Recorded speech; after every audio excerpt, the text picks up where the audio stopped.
Nous allons maintenant parler de la deuxième partie de cet algorithme-là, c'est-à-dire de la partie où le nombre d'itérations est inconnu. Donc, on va parler de ce qui est indéterministe. Donc, je vais prendre le else de cette partie-là. Je vais revenir en bas et faire un petit else. Et là, qu'est-ce qu'on a? En fait, ici, on a deux choix. Le premier choix, c'est une boucle tant que.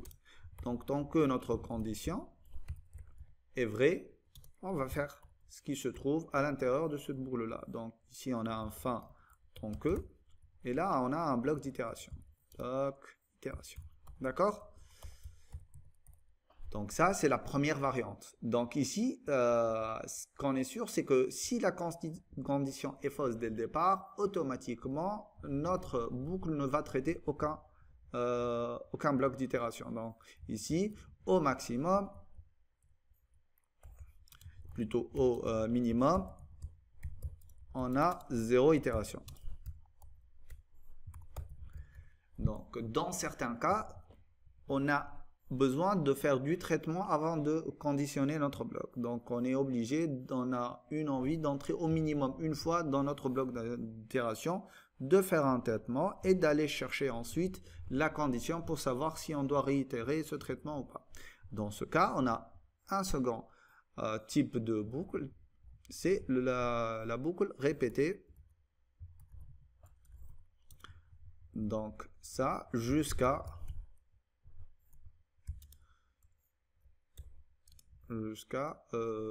condition de fin cette fois.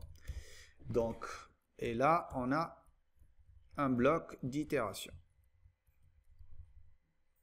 Et là, pour ne pas avoir de confusion, ici, je vais dire tant que condition pour rester dans la boucle.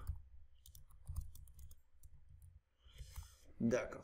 Même en voyant la modélisation de la langue française, donc tant qu'on a une condition qui est correcte, on va faire ce bloc d'itération et on va le répéter.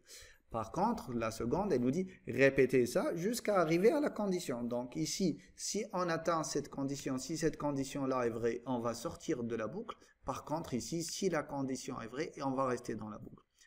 Pour être franc avec vous, la majorité du temps, vous allez même en traduisant dans plusieurs langages, si ce n'est la majorité écrasante, se répéter jusqu'à qui va être transformé en repeat enter ne va être réellement présent que très rarement. Donc la plupart du temps, la condition qui se trouve ici, c'est la condition qui va vous permettre de rester dans la boucle. C'est la condition d'existence de la boucle. D'accord? Donc, pour récapituler, on a deux cas. Donc ça, c'est au minimum, on a 0 itération. Et là, on a au minimum une itération. Ce qui fait que notre algorithme est devenu incorrect. On a dans ce else là, donc on a une première condition. Donc si on veut au minimum exécuter 0 fois notre bloc d'itération, donc là, dans ce cas-là, on va aller utiliser cette boucle qui est la boucle tant que. D'accord? Donc tout ça, je vais l'indenter encore une fois. Sinon, et donc ce sinon-là, avec le commentaire, on l'a déjà. Donc au minimum une itération. Minimum une itération. Dans ce cas, eh ben, on va utiliser la boucle répétée jusqu'à. Donc ça, c'est fin si.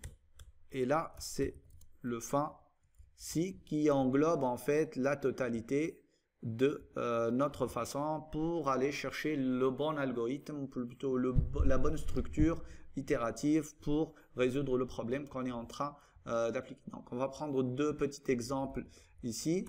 Par exemple, pour se répéter jusqu'à, on a un exemple qui est très illustratif. Ici, on veut lire une note qui doit être entre 0 et 20. Donc, on va faire un test de saisie.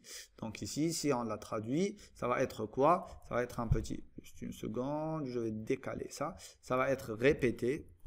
Répéter quoi? Tu vas répéter la lecture.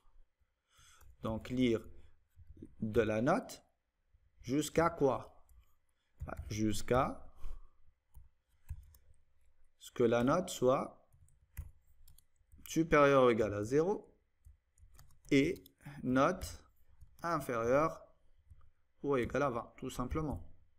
Donc ça, c'est la condition qui va nous permettre de sortir de la boucle. Nous, on va que le monsieur, il répète, ou la dame, elle répète la saisie de cette note-là, jusqu'à ce que la note soit correcte, c'est-à-dire que jusqu'à ce que la note soit supérieure ou égale à 0, et la note est inférieure ou égale à 20. Maintenant, on va prendre un petit exemple. Donc ici, on va ajouter un commentaire, exemple. Voilà. Maintenant, on va avoir un exemple pour une boucle pour.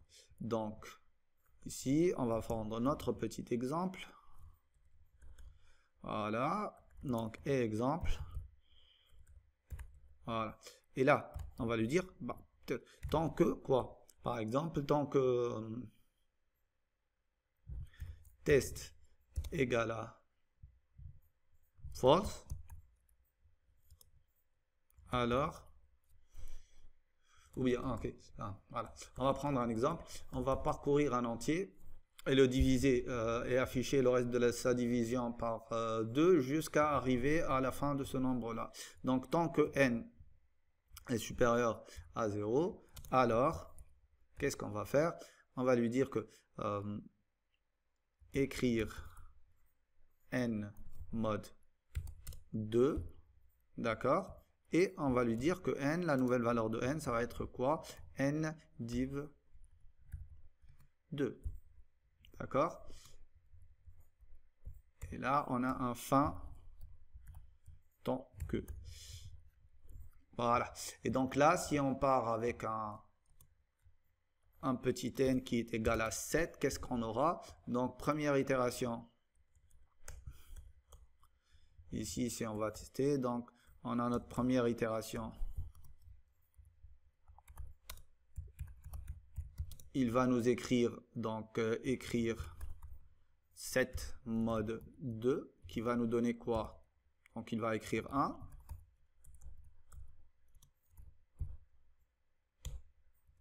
Ensuite, le n va être égal à 3.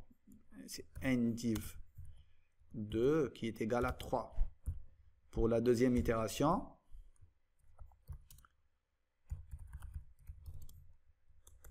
il va faire quoi? Eh bien, tout simplement, pour que ça soit cohérent, il va écrire 3 mode 2.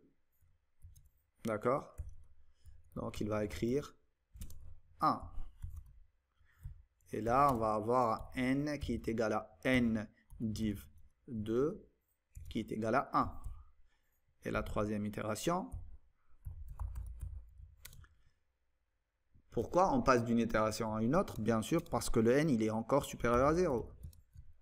C'est la condition n supérieur à 0 qui va conditionner le passage d'une itération à une autre.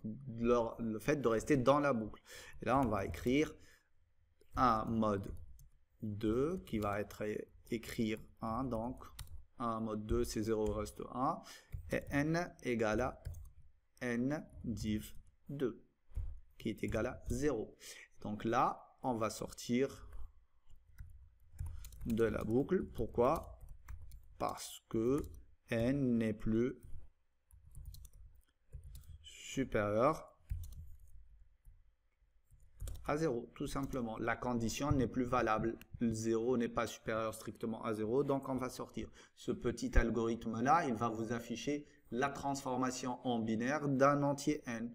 Si vous reprenez l'affichage dans l'ordre inverse. Ici, on n'a que des 1, donc 7 en binaire, c'est 1, 1, 1, et c'est bon.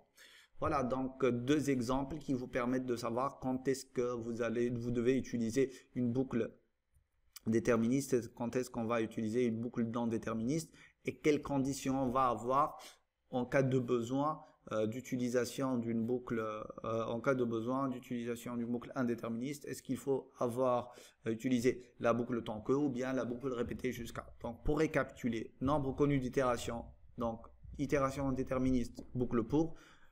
Nombre inconnu d'itération.